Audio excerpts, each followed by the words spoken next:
5:06 on Edmonton Sports Leader TSN 1260. Man, we got some texts from some people. Some are brutal stories about getting broke in. Others, somebody a little bit too inebriated got a limo in Vegas back to the hotel 8 hours later.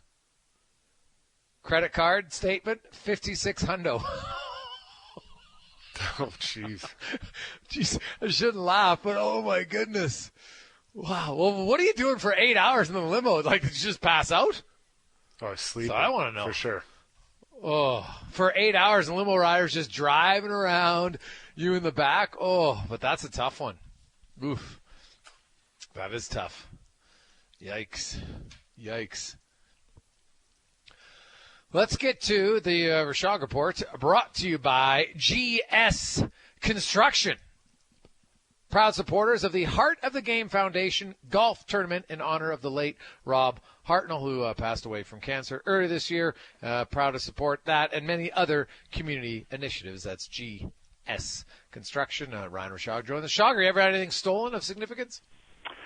Yeah, when I was in high school, my brother and I came home from school, and we came inside and we went and made ourselves food and sat down on the couch, and we're like, "Where's the TV?"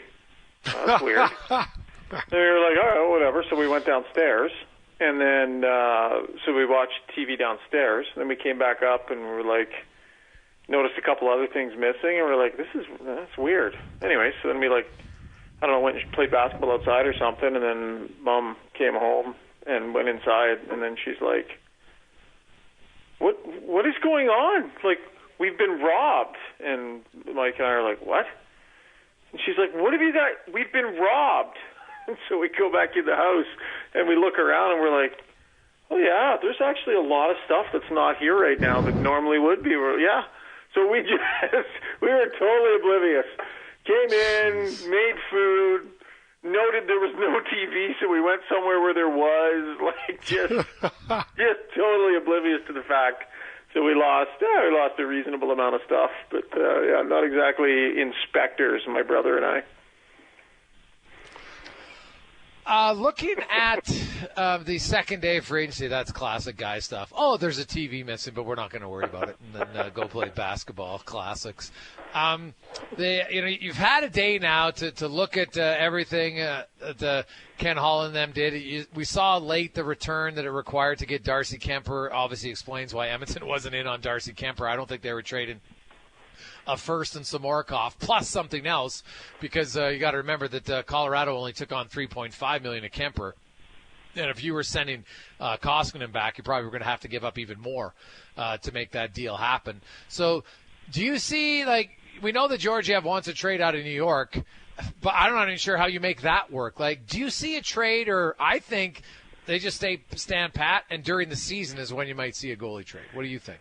Well, yeah, Ken Holland was pretty honest about this yesterday when I asked him about it. And he basically said, if we're going to get a new goalie, we need to trade one of our goalies. One of them has to go.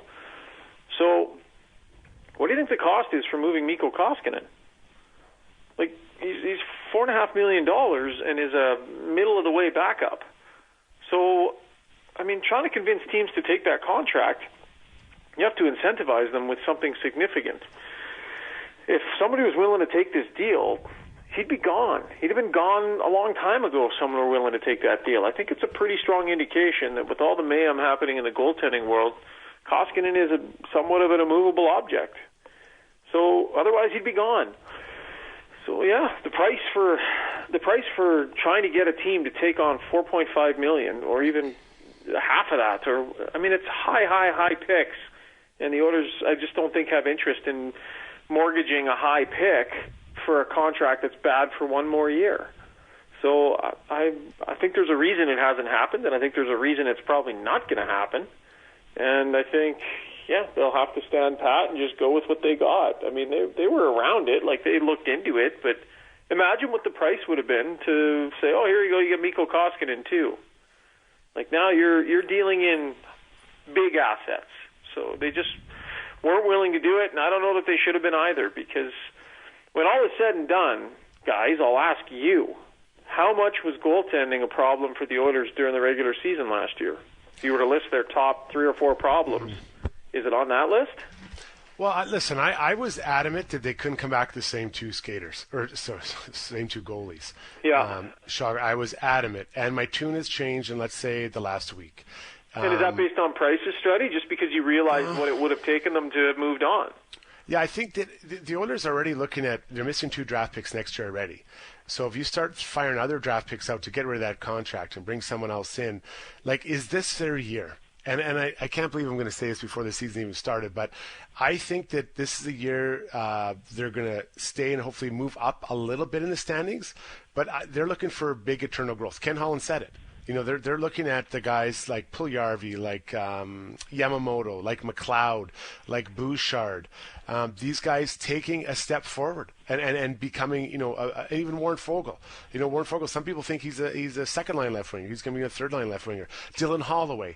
Like, all these guys come in and push, and that's how they're going to get better now, because they've spent their money on the free agents, right? They've done that. So these guys have to come in and push, and then maybe next summer's the one when you figure out your solution with the goalie, because you can't, Greg, you've said it before, you can't just keep adding buyout money or trading picks to get rid of contracts you don't want anymore. Yeah, I mean, there's 1 year left on this deal. They got to just figure out a way to live with it. If they can trade it and eat some money, and the what they have to give up, like if it's later in the season, if they got to clear some space, or if they got to, I mean, if it's in season and you have to do it, and it's because you know where you're at in the playoffs and you have an opportunity to upgrade. I'm not saying the Oilers will hit the playoffs with the same 2 in net. We'll see what kind of year Koskinen's had, but if they don't address it this summer, it's not ideal. It's not ideal to return the same 2, but like I said, I can understand how they're justifying it in their war room, right? They're sitting there going over it and saying, well, okay, but it's going to cost this to move on, or we just, was it really that big an issue? And Gregor, you talked a lot about kind of some of the frustrations in Koskinen's game, right? How often he lets a first shot in and what that does to the team. Some of those bad habits that he has in his game. And I think if he can make some tweaks, and if he can work on that and get rid of some of that and just be a decent backup that's just reliable to give Mike Smith his opportunity to have some rest, I think they still have goaltending that gets them to the playoffs. Now, if they want to upgrade before playoffs because they feel like, the rest of let's say the D worked out great. Let's say Duncan Keith played great. Let's say Tyson Barrie had another similar year and everybody took a step forward and, okay, it all worked great. Well, now maybe you do need to go out and spend the asset and get the goalie. But I can understand why they're sitting there right now looking at the prices and going, is that big an issue? And I'm not sure. What do you think of Mike Smith? Like, is he going to be the same as he was last year? Is he going to regress a little bit? Was last year a total one-off?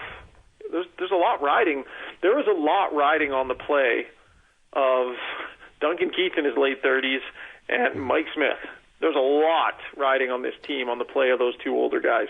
Yeah, I think the one thing that Mikko Koskinen, it's clear he can't be your everyday guy. That's obvious, right? He plays better, and he from February 6th until except that game in Montreal, up until then, he actually was pretty good, right? And then he had that stretch of 2 games where you're just like, oof. Let in some head-scratcher goals. And so Koskinen, he can't be the main guy. He has to find that confidence to just know, okay, you know what? Because Mike Smith, to me, he can't start more than 50 games if you want Mike Smith to be good in the playoffs, right? Because I think it's a twofold thing here from Smith. So you need 32 starts from Koskinen. And, they're not all going to be great. He's a backup. I don't expect them all to be great. But my goodness, he can't have, like what he had last year, 7 or 8 games with the first shot going in. Like, you can't have 25% of your games, 30%, having your team down 1-0 early. Now, I know there was 1 or 2 that weren't his fault and they're 8 minutes in. Okay, but still, it happened way too often. So I think Mike Smith's going to regress only because 923 is real. Not many guys go back-to-back years 923. It's really hard to do. So Mike Smith, if he could be 915, that's middle of the pack. So that's actually good value for what his contract is. So if Mike Smith's 915, then Koskinen's got to be 910. That's the way I look at it. Yeah, and we'll see. We'll see. If there's a chance for him to upgrade in season, maybe they'll look at it then. But based on all the information they have right now, I think it's just too expensive to do it. So that's going to be one on the to-do list that probably doesn't get checked off. And, the other things on the to-do list, for the most part, they got done.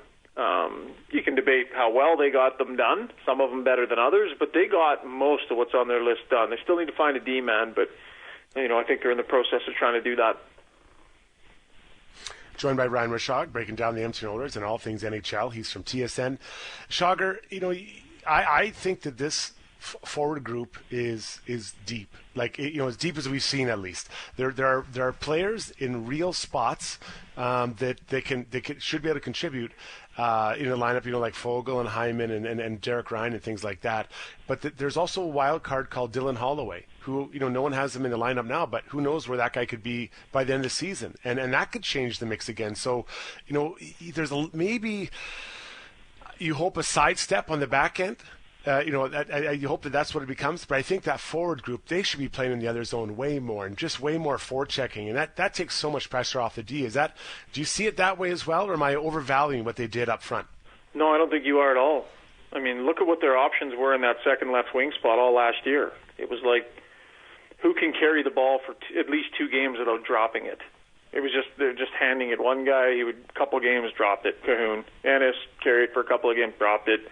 There was just absolutely nobody who was reliable for any stretch of time there in those spots. Well, they got a guy that is going to be Mr. Reliable. I mean, the thing they say about Zach Hyman is he plays the exact same game every night. He's just not a guy that has a ton of bad nights. He brings what he brings. So upgrade there. Upgrade in the third line left wing spot for sure. I think this guy is going to be a good, valuable acquisition. Everything I've heard and read and talked to a few people, he plays the game in a way that I think this team needs that. So that's better. Derek Ryan, he can be a little bit more of a specialist in some of the areas where the Oilers, they didn't have that guy, right? So where Jujhar Khaira was taking certain defensive zone face-offs and now you got a guy who can get in there and kind of specialize in that. That gives some breathing space for Ryan McLeod to be what Ryan McLeod needs to be right now, which is a fourth-line player who's still learning the NHL game. Their bottom 6 is better. They're more rounded out. I would love to see Cassian put some pressure on Yamamoto to play on the top 2 lines. We'll see if he can. I think Yamamoto needs to be pushed a little bit there. I think Puljujarvi showed last year he belongs. I'm not sure Yamamoto's a top 6 player right now. He might be a third-line player still. And it's okay if he is, but ideally you would have somebody putting some pressure on him to hold that spot in the top 6. Well, I think Zach Hyman's a right shot. Right? Yep. You got Warren Fogle. So I think you're right, Shagar. I said it earlier. The top 6 wingers, because Cahoon played there majority of the time. Ennis got a few shifts here and there, but those top 6 wingers, well, it doesn't matter how much we sucked because no one was pushing them. There's going to be more competition for some top 6 ice time this year, and I think that's a competition usually brings out the best in other players, so I think that's going to be a good thing, Ryan Rashog. Yeah, I think what you can say when you look at the group is they probably have 9 guys who are top 9 forwards. You go through the lines, the first 6 we know are. I think Fogel's a top 9 forward. I think Derek Ryan is a third-line forward, I think, when he's playing well. And Cassian, I think a lot of times can be a third-line forward too. So I think they have enough guys to fill out their top 9 where you go, there's nobody who should be a healthy scratch who's playing in their top 9, which they had regularly last year. Yeah, no, that's fair. That is totally fair. Shagar, they were looking for another left defenseman, and I know that they wanted Kulikov, but he signed a 2-year deal. They weren't going to offer 2 years, and even the money's probably a little bit high. Ryan Murray's still out there. They'd love to get him. I'm not sure how realistic it is, but after that, there's not a lot. They might just bring back Slater Cuckoo because you know exactly what you got from Slater Cuckoo. Yeah, I think they liked Cuckoo. I think the coach liked him. They gave him some good minutes at different times through the year. He needs to stay healthy. Taller guy, rangy. I think they like that. Ryan Murray would be ideal for this team, ideal. But I don't think they will spend the money that it would take to get Ryan Murray here. I'm not sure if they can or not, but someone's given Ryan Murray upwards of $3 million. Somebody's going to $2.5, $3 million, I would guess. I think he would be ideal for them. I don't think I'd be surprised if they were able to make that happen. I see Brendan Smith just signed. Jordy Benn's still out there. Slater Cuckoo to your point. So there's some guys that are depth guys, and then you got Chris Russell sitting there who like if I'm a depth left shot defenseman and I'm thinking about coming to Edmonton, I'm looking at the depth chart going, okay, we got Chris Russell sitting there. And the coach really likes Chris Russell. There's a real loyalty there, and Russell plays the game in a way that he really respects. So if you're signing at Edmonton as a depth guy, I think they're going to end up with a legitimate depth player and not a guy who, oh, boy, he could almost be a second pairing guy. I don't think that's going to happen. Because anybody would look at that depth chart and wonder where Chris Russell fits in, and knowing that the coach likes to play Chris Russell. So you'll be either on par with him or behind him. But your chances of being an every-night guy on the left side in the third pairing are not great because Russell's going to get his minutes. Shagar, have yourself a good one. We'll talk to you tomorrow. Okay, have a good night, guys. That's the Rashog Report brought to you by GS Construction. They're hiring. Don't just look at it as a job. Think of it as a career. They love promoting from within. Go to Indeed.com, Google GS Construction. Start your new career today. We'll take callers at 444-1260. 444-1260 for Eagle Rock Trivia. Greg's and Struts. Thomas Halley with you on Edmonton Sports Leader. TSN 1260. Hot Thursday NBA draft coming up tonight, and probably some big trades. There's already been a few big trades. We'll get to that. But first, Eagle Rock Trivia up for grabs. 2 rounds of golf, you and a friend. You and your spouse, kids, whoever you want. Tee it up Monday to Friday at Eagle Rock. Go to EagleRockGolf.com. Book your tee time. It's going to be scorching this weekend. Perfect golf weather. Perfecto. All right, we get to Glenn. All right, Glenn, we'll see. How well do you know your Edmonton Oilers, excluding Oscar Klefbom, because I don't say he's healthy. Could you name the 2 Oilers that have been drafted in 2011? No, I can't. Oh, sorry. All right, thanks for playing. We go to Irv. Irv, can you name the 2 Oilers who are healthy, who were drafted in 2011? Gregor, he ducked out. He must have not had the answer. Irv, so Chris is up now. Hey, let's go to Chris. Chris, do you know the answer? I do not. All right, thanks for playing. If you don't guess, you can't win. That's all I know. Sometimes you get lucky. Throw one out there. Brent, do you know the answer? Or do you have a guess? Nuge for 1. Sure. And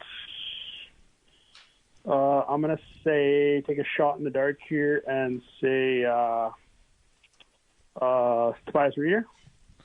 Well, he's not on the team, but good guess. 444-1260. 444-1260. Current Oiler, of course. Not who did they draft in 2011. Hey, Con? Let's go to Chris. You know the answer. Pardon? Curtis. Curtis. Nuge is one of them. Yes. Oh, boy. It's on the tip of his tongue. I'm not looking this up, but... I can tell you it's not I can hear your keyboard. Come on. 444-1260. 444-1260. The 2 healthy active Oilers drafted in 2011. 10 years ago. Jeez, we really stumped the listeners today. Come on. Jim, you know the answer? I'll say Nuge and Hyman. Ooh, close. Very close, but not correct. 444-1260. 444-1260. Brandon, you know the answer, my man. It's Ryan Nugent-Hopkins and Zach Hyman. I loved your confidence, but it's not Zach Hyman. Hyman was drafted in 2010, 1 year earlier. Jeff, come on, Jeff. Do you know the answer? What's the question, sorry? The 2 Oilers drafted in 2011. Not Klefbom. Nuge and Klefbom? No, not Klefbom. Oh, not Klefbom. Yeah, that would mean too easy. Come on, this isn't easy trivia. You know the answer? You got a guess?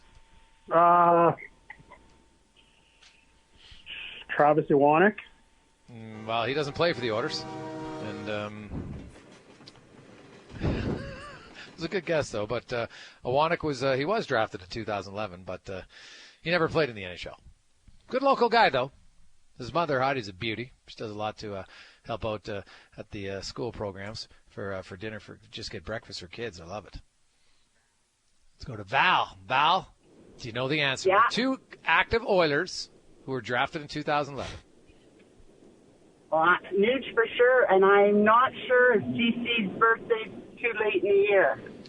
Good guess. Incorrect. He's a 2012. Jeez. Tricky. Just going right around the edges here. Right around the edges. Come on, Tom. End the agony, buddy. Do you know the answer? So Nugent Hopkins. Yes.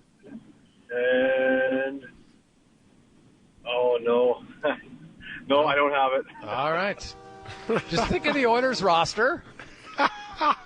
But think of there's really only one option left here. There's only one option left. Darcy, come on, my man. End the agony. Sorry, I wasn't listening in, but is it Nuge and Cody Ceci? No. Cody Ceci's 2012. So,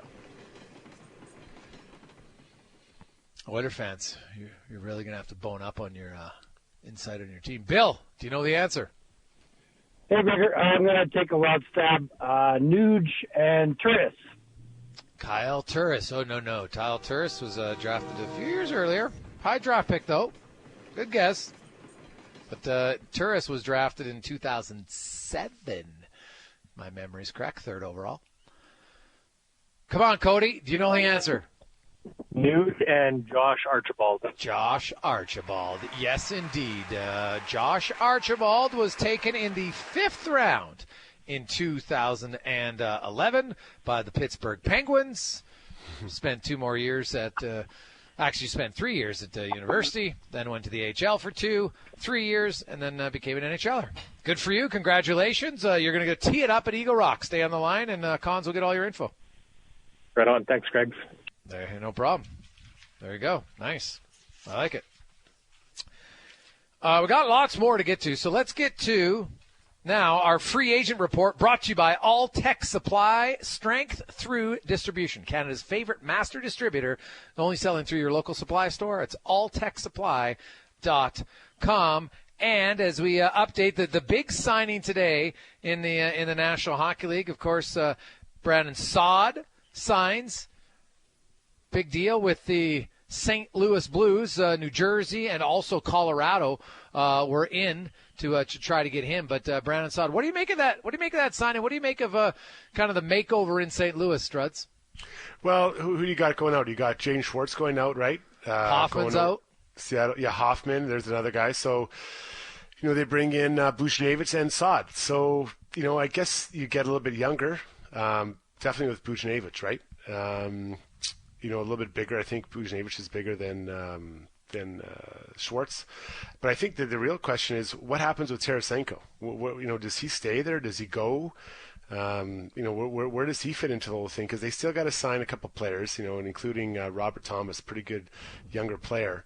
So I don't know. I think that to me is they're trying to get some guys that can score on the wings, because maybe they are going to move out Tarasenko. And then when they move that money out, do they have a plan? Where do they go from there? So, yeah, they're definitely refilling their coffers, but it just you got to evolve, right? But that James Schwartz, he plays with pace. He plays with a lot of pace. I really like him. The issue, the concern is the injury bug he gets because he does play that way. And interesting, 2 defensemen I thought maybe were possibilities for Edmonton. The Minnesota Wild have signed Dmitry Kulikov, 2-year deal, $2.25 million per season. John Merrill signs a 1-year deal in Minnesota as well today. Danton Heinen has signed a 1-year deal with the Pittsburgh Penguins for $1.1 million. The Hurricanes add another depth defenseman. Brendan Smith has been signed there.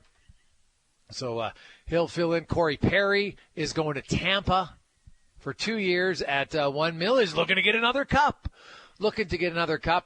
Yanni Hakanpää signed a 3-year deal with Dallas. I had him on the list of possibilities for Edmonton. 3-year contract at $1.5 per season. And maybe this one surprising to me. Now, this, I guess, technically happened late last night. We didn't talk about it. But Craig Anderson, a one-year deal to go to Buffalo. Like, hey, good for Craig Anderson. Wants to keep playing. But my goodness, like, he's obviously a sucker for punishment because it's going to be a shooting gallery some nights in Buffalo. Strutty. Shooting gallery. Okay.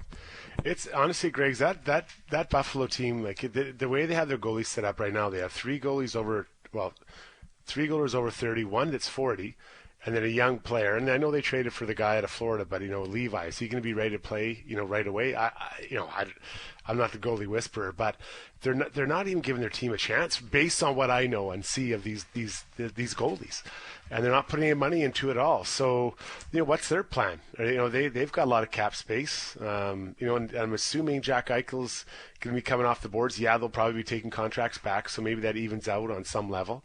But Kevin Adams, I give him a lot of credit. He's done a good job, but I just think I've been on bad teams, and you just want to feel like they're at least giving you a chance from night to night.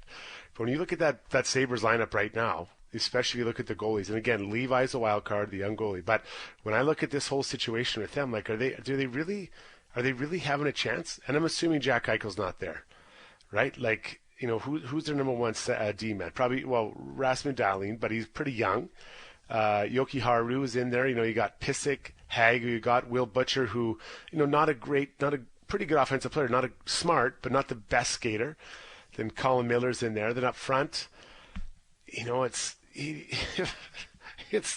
like Dylan Collins. Is he your number one or number two center? Yeah. If you're a young player, Strutty, you're loving it. You're going to get some ice time and some NHL paychecks for the next few seasons. You are, but it's just like, so let's compare and contrast to what's going on here with LA. So LA has their captain Kopitar. They just signed Phil Deneau, and they've got Turcotte and Byfield coming in, right? So those guys are insulated. Who's insulating the guys in Buffalo? Like, is it? Is it Zimgus Girgensons? Is he the guy that's going to play number one center? And just give those guys a break. Like, it's two different programs, right? And I'm not putting this all on Kevin Adams. Like, he's kind of inherited this and he's trying to clean it up. But it's a race to the bottom this year between the Buffalo Sabres and the Coyotes. I think Buffalo's ahead. Like, they're Jeff Skinner, Kyle Pozo, Victor Olofsson, Cody Eakins. Dylan Cousins will probably get sheltered a little bit on the second line. Casey Middlestad will get more opportunities, but they're back end. Like, they're back end to me. You got Rasmus Dahlin. I really like him. But, Yoki Haru is a decent player. But, man, after that, Colin Miller, Will Butcher, Robert Hagg. Mark Pesic signed a deal. He's a reliable third-pairing guy. But, yeah, it's going to be some long nights in Buffalo. And to be fair, they'll get something back for Eichel, right? Like, I think they'll probably have to kick a contract back. They're going to have to take some, but I'm hearing they don't want to take very much. So we'll see what happens. Also, Matthew Perreault signs a one-year deal, $950K to stay in Montreal. So, and no early word. The Buffalo Sabres said they're not feeling any pressure to trade Jack Eichel. And really, why? Like, hey, guess what? We're not going to trade Jack Eichel. We're going to finish near the bottom anyway. It ain't going to matter. So I could see why they're not in a position that they really care about being competitive this year. Let's just call it a spade a spade. They're going to give everything, say everything. Yeah, try hard, yada, yada, yada. And you know what? They'll try hard because the players are professionals and, that they're playing for their lives and contracts. I get all that. But they're in no – it's different if you were a team that was like, well, geez, like St. Louis, for instance. If Tarasenko doesn't show up or doesn't want to be there, like, they're a competitive team. That's different. Buffalo's not going to be competitive. So if Jack Eichel, if he doesn't play or doesn't report to camp or does and is really grumpy for 2 months, it doesn't really change their lot in life, where it can impact St. Louis. And I think that's why it's very different. We're getting a lot of texts. Are there any goalies available? No. There's no free agent goalies available.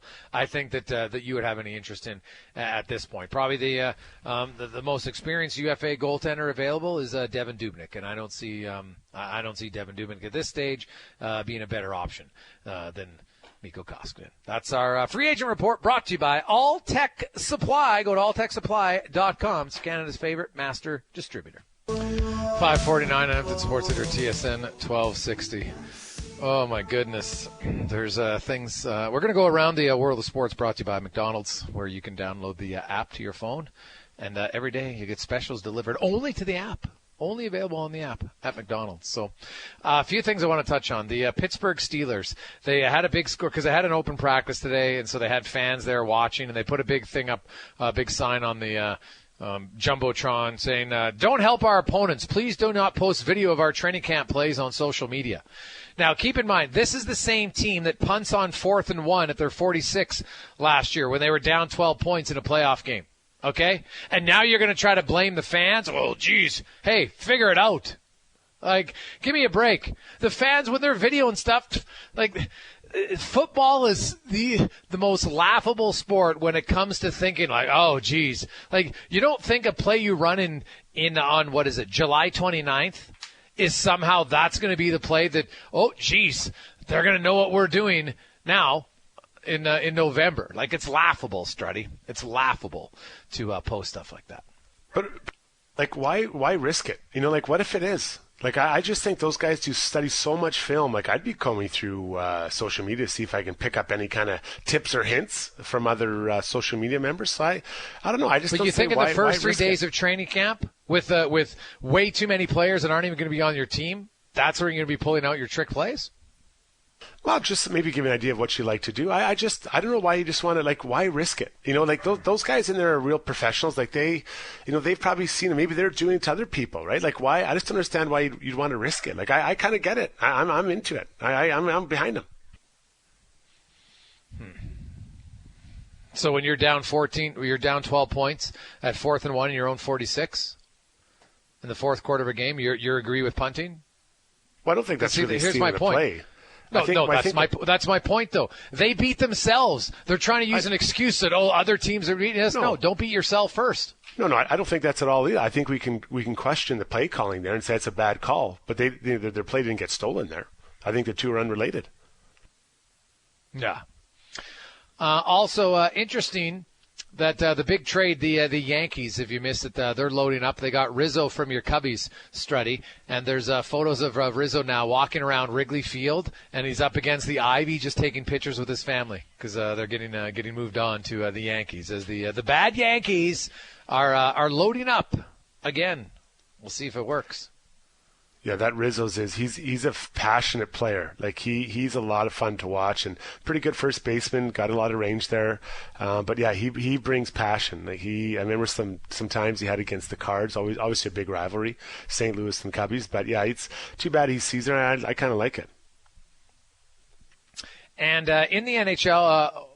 We keep getting all the texts from our Oilers fans just curious about a goaltender. Like Edmonton, first of all, we have to look at it realistically. Edmonton doesn't have the cap space. Like if you're going to trade Koskinen, like look at the cost. It's going to take a lot to get rid of Koskinen. So even if you free up the money, there's no goalie to get. Unless I guess you have a trade with Dallas. Because here's the one thing we haven't even touched on, Strutty. Of all the free agent signings, the one that I'm still the most perplexed by is Braden Holtby to the Dallas Stars. Like, what are they doing? They've got Ben Bishop, Anton Hudobin, Braden Holtby, and Jake Ottinger. Like, what's going on there? Yeah, maybe Ben Bishop's not coming back. I don't know. Yeah, but even then, you got Hudobin. Like, I guess, are they going to put Ottinger? Now, I have to look. Does Ottinger require waivers? No, he's probably not old enough, so I guess he could go to the minors, but... Seems like an odd one to me. You could be onto something about Bishop, but I know they said he was having surgery and was going to be ready to start the season. So we'll see.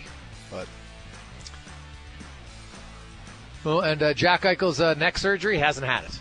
He's skating, so now he's not going to get it, which kind of seems odd because that was the whole thing that they were arguing about to begin with. So there you have it. Strutty, have yourself a great Thursday. Enjoy the NBA draft. We'll Can't talk wait to you tomorrow. To see what happens.